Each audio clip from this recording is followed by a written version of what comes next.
Welcome back to Module 2 of Chapter 14. So in this in this module, we are going to talk about stress and illness. So as I mentioned last time, we kind of focused on behaviors and how they can impact our health. Now we're going to kind of look at the link between stress and our health and how some of the stress responses that we have in our body can have some pretty negative impacts on our health outcomes at times.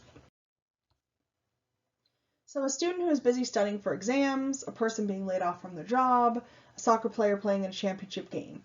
What is the one thing that you might think might connect all of these people in all these different scenarios?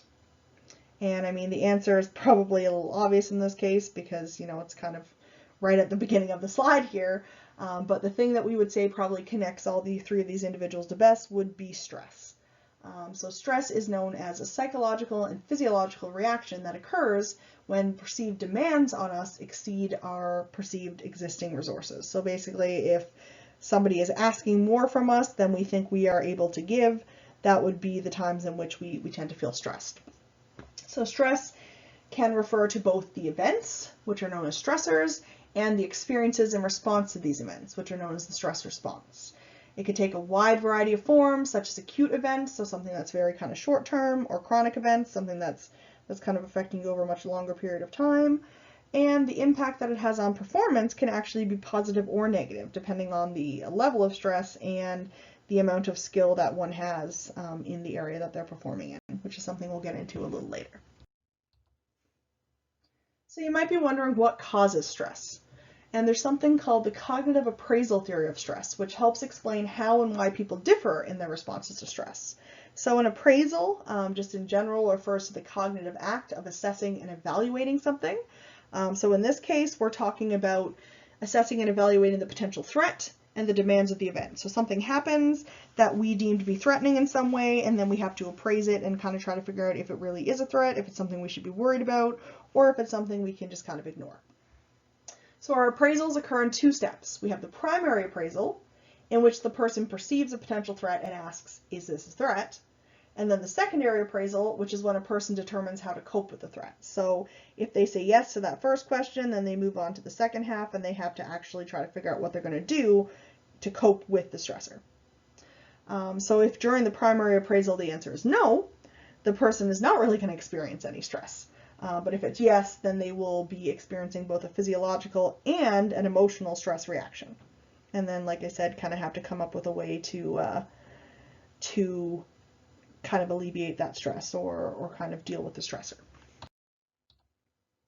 So if during the second appraisal the person determines that they know how to cope with the stressor, they're not going to feel much stress. So even if the answer is yes, I am stressed, but then you're like, you know what, this is something I can deal with, this is something I can handle, I know what to do, then you're still probably not going to experience a really extreme level of stress. The really intense stress comes when a person believes the stressor is beyond his or her ability to cope. And so then the physiological and the emotional reactions are going to continue to occur. And the person can actually, have a maintained level of stress that can eventually lead to some really negative outcomes in terms of health and coping. So we have a little figure here that kind of shows you what's going on in terms of that cognitive appraisal theory. So you've got the event, you've got your evaluation of it, which is the primary appraisal, then you have your evaluation of the coping resources, which is your secondary appraisal. So the causes of stress can vary from person to person, but there are some patterns that have emerged. So in general, a lot of people tend to deal with stressors related to the workplace, major life changes such as a death, a divorce, a marriage. So psychologists have ranked stressful situations according to their magnitude on something called a social readjustment rating scale. I'm not really showing you the entire thing here. I have more on the next slide, but there's actually kind of a ton to this scale. It's a very large scale. And so basically by looking at the scale, we can kind of determine where someone might be sitting in terms of their level of stress after any given type of event. It's important to note that the events on the social readjustment rating scale aren't all things that we would consider negative. So things like a pregnancy, a marriage, or the birth of a child, those can be considered stressful. Even though they're not negative events, they still come with a lot of change and a lot of responsibilities and kind of things that you might potentially be worrying about. So Just because something is considered a positive event doesn't mean that it can't invoke stress as well. As I'm sure if any of you have planned a wedding or known someone close to you planning a wedding, even though they're probably happy about getting married, there are still a lot of things to be stressed out about in terms of wedding planning. So you can kind of see what I mean by the fact that, even if something is good, it can still create a lot of stress. So as stress points accumulate according to the scale, a person's risk of becoming ill increases. So here's kind of another portion of the list that gives you a few more things from it. Again, this is just kind of a section, but you can see that a lot of things that you've probably experienced or you can kind of imagine experiencing definitely made it to this list. A lot of the causes of stress are actually things that are pretty routine and kind of average and things that happen normally in everyone's life at some point. Son or daughter leaving home to go to college, changing in work hours or change in residence, change in schools. All of those things can be stressful. Sex difficulties, having trouble with your in-laws, the death of a close friend. These are things that unfortunately all of us will experience at one time or another in our lives, or at least most of us. So in terms of stress and performance, which I kind of briefly mentioned earlier, in discussing stress so far, we've mostly been talking about it being a bad thing, but we do actually see that some levels of stress can be helpful. So imagine if you had a test coming up and you really just weren't concerned about it, you weren't worried, you were like, whatever, it's going to be fine. You'd probably be less likely to study. And the less you study, the worse you're probably going to end up doing on the test. So you can see how in some cases it actually is beneficial to kind of have a little bit of stress, something that can kind of motivate you to get moving and do whatever you need to be doing. So in 1908, Robert Yerkes and John Dodson created a theory that stated that either having too little or too much stress or emotional arousal would both lead to suboptimal performance. So individuals would perform at their best when they were under a moderate amount of stress. It was later found that the link between stress and performance could vary within the task being performed.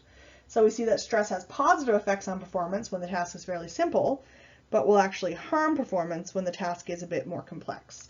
And importantly, we did see that stress level associated with these tasks are not the same for everyone. So even if it is, something that's a really complex task, if you have really high skill in that area, you're not as likely to be stressed out about it, and so you're more likely to perform well. So it's a combination of how complex the task is, how prepared you feel that you're able to kind of meet the requirements of that task, and kind of, that those things will both influence your performance on any given task. So we have kind of a little diagram here that shows the relationship between arousal and performance. You can see if it's a difficult task, you typically want a little lower of a level of arousal to perform better, whereas if it's an easy task, you might need a little bit more arousal to kind of give you the motivation to kind of perform well. So it does appear that everyone has what we call an individual zone of optimal functioning, which is a range of emotional intensity in which he or she is most likely to perform at his or her best.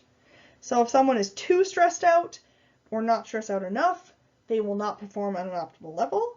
And so some star athletes, they've been asked sometimes to compare their current emotional state to past experiences where they had good performances.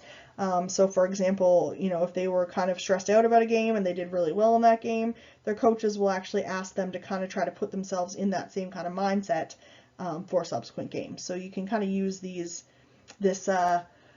zone of optimal functioning kind of to your advantage if you know at what level of stress or level of arousal you perform the best. So another question we might ask is, when you experience stress, how do you feel? So we're able to feel ourselves react to acute stressors as well as chronic stressors. Despite the fact that, as we've mentioned now, stress can come from a variety of different sources, it does appear that our physical reaction to stress is actually quite general. So we all seem to have a very similar response pattern when it comes to stress. So this general reaction is termed the fight or flight response, which again, you've all heard of. We talked about it if you were in the course last semester. We talked about it in the biological psychology chapter when we went through the nervous system and the sympathetic nervous system. And so obviously that relates to stress as well. When we talked about the sympathetic nervous system back then, we talked about the fact that, it turns on, it becomes activated at times of stress or when you feel that there might be a threat, something that you have to deal with. So the fight or flight response is a set of physiological changes that occur in response to either psychological or physical threats. And Hans Selye, who was a researcher actually working at the University of Montreal, so kind of local, saw a larger pattern unfold in terms of our stress responses, and he termed it the general adaptation syndrome. So this is, to date, one of the most kind of commonly accepted models of stress reactions and how they occur. And so basically he said that there's this general adaptation system which explains how people deal with stress. And it involves stages of alarm, resistance, and exhaustion. So if you want to remember the 3 stages, I always think of the word R, A-R-E, because you've got your alarm, your response, and your exhaustion stages. And this is something, I know the first module didn't really have a ton. It had some terms and stuff, but no real kind of theories or anything. But this is kind of the first real theory that you definitely want to make sure to focus on when you're studying for this chapter. You definitely should know the general adaptation syndrome, the 3 stages, and kind of what's involved in each. And we're going to go through those right now. So the first phase is the alarm phase, and in this phase the body is mobilizing the sympathetic nervous system to meet the immediate threat. So boost energy, tenses muscles, shut down digestion, everything that we talked about when we discussed the sympathetic nervous system and how it responds. So you get your increased heart rate, so you get your increased respiration, decreased digestion, because really you don't really need to be digesting things when you're faced with a threat. So all of those things that kind of get you amped up and ready for action, that's what's going on during this alarm phase.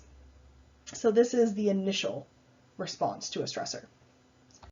If the stressor continues on, eventually you reach what's known as the resistance phase, which is where the body is attempting to resist or cope with a stressor that cannot be avoided. So for example, if you had a test coming up and you started to get really stressed about it, you'd probably enter kind of that alarm stage, that fight or flight, but the test is over, you move on, and your alarm reaction kind of decreases and becomes eliminated over time. But if you have a chronic stressor, something like chronic unemployment, for example, that's not possible to avoid, and it's not something that's going to go away quickly, you may eventually reach this resistance phase. So we have the physiological responses that are associated with the alarm phase that are still kind of going, and as I think we talked about when we mentioned the sympathetic nervous system, these responses can be great in the short term in terms of helping us kind of have the energy to deal with whatever threat we're facing, but if they continue long term, they can become really dangerous over time because you're basically just exhausting your body and depleting it of its resources. And so in this phase, when you've got the alarm phase going on for quite a bit too long, it actually makes your body more vulnerable to other stressors as well. So for example, if you have a broken leg, which is something that could be considered a pretty chronic stressor, it's going to kind of be impacting you for quite a while. Once you kind of get out of that initial alarm phase and you've got your cast and you're trying to navigate getting around and performing all your daily duties while maybe stuck in a giant cast, it's going to make you probably more irritable and more easily annoyed and frustrated. So that would be kind of the effects of that resistance stage. And then finally, if that alarm response kind of continues far too long and your body is just starting to become really tired because you've got this constant alarm bells ringing and like the high level of arousal, you reach what's known as the exhaustion phase. So this is when persistent stress has now depleted your body of its energy and it increases vulnerability to illness. So this is the point at which you become really vulnerable to actual kind of physical illness and negative health outcomes.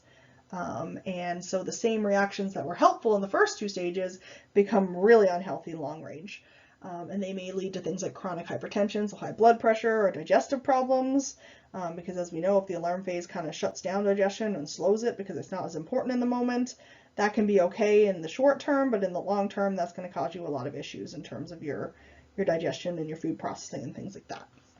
So basically, this is kind of the general response that we would think most people have to stressful circumstances. And while a lot of the time people are able to kind of engage in those alarm phase responses and kind of get past the stressor, if the stressor persists for too long or it's unavoidable, it can lead to the resistance and even exhaustion phases over time. So this is kind of a diagram that depicts that general adaptation syndrome and how we respond to stress is varying over the time period, right? So in that initial kind of shock that's associated with the stressor, which you see kind of the dip in the ability to cope immediately, the body recruits the resources to allow it to deal with stressful situations. So we can see that your ability to cope kind of goes up because you've got that extra energy and whatnot from that alarm phase response. But as we see over time, if you're unable to overcome the stressor, eventually you'll be unable to resist, and slowly your ability to cope kind of declines until it's way lower than it even was to begin with. And that's when you become especially vulnerable to other types of illness and things like that.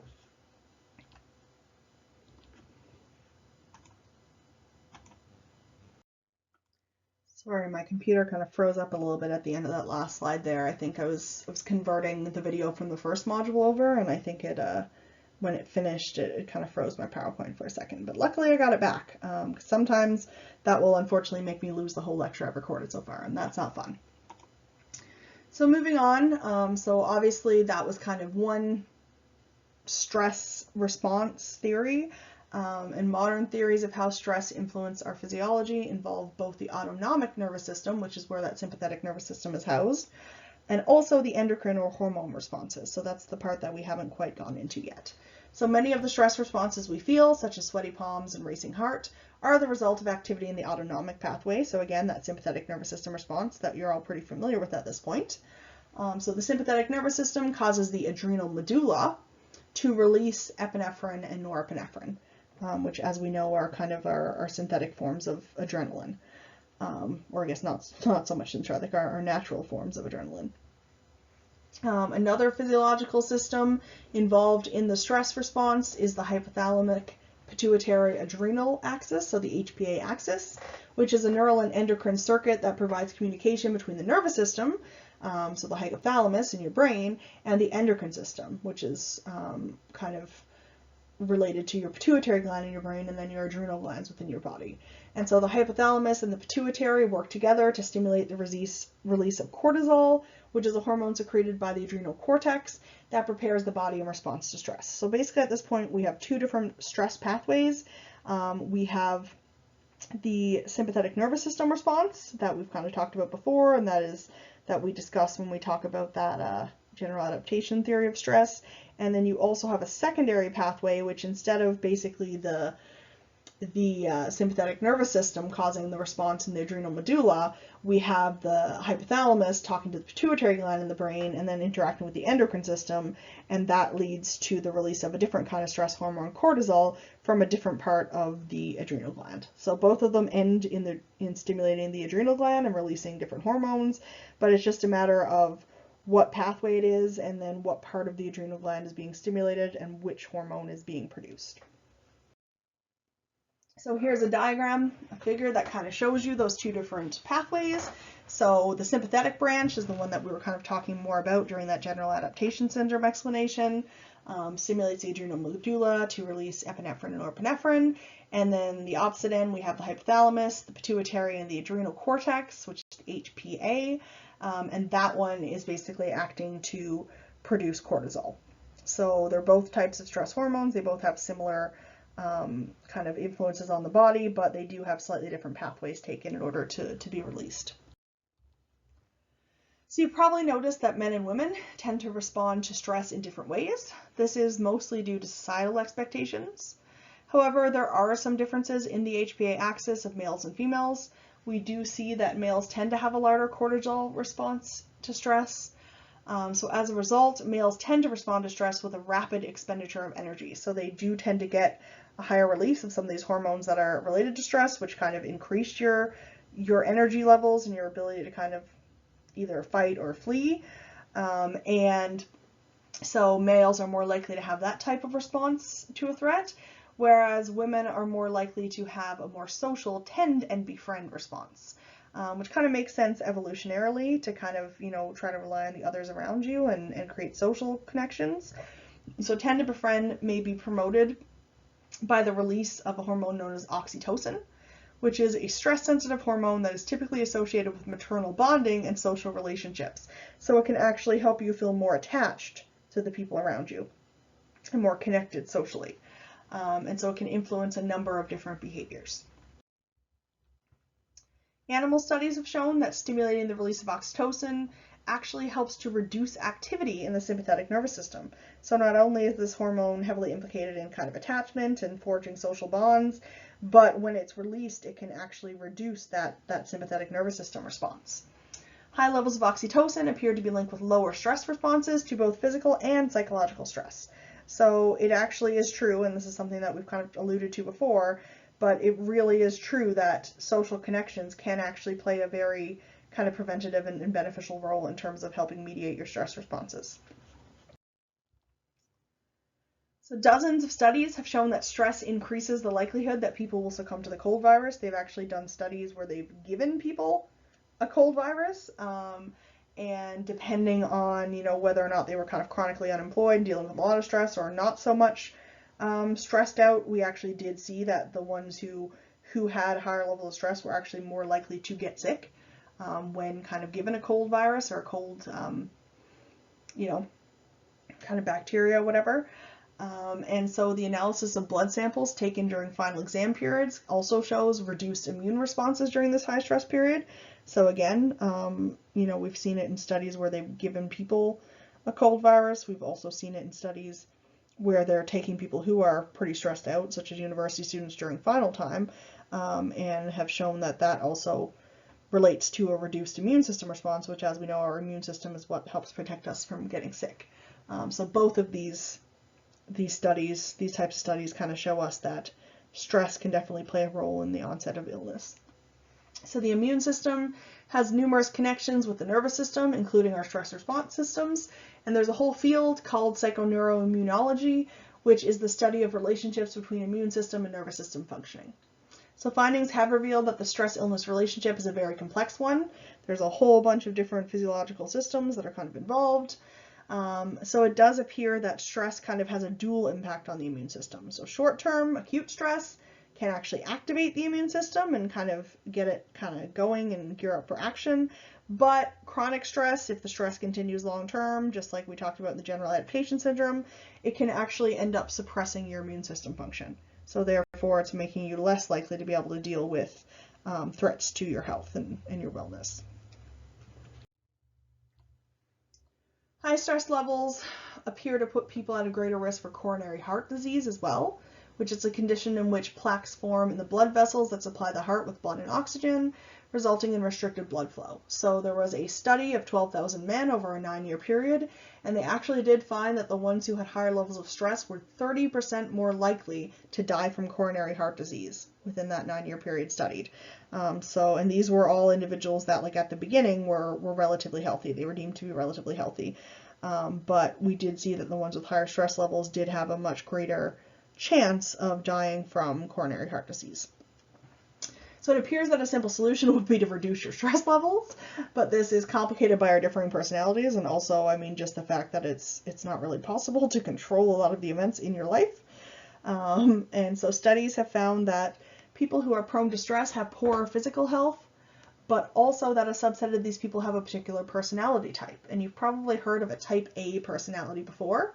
It's basically something that's associated with being impatient and kind of constantly worried about time.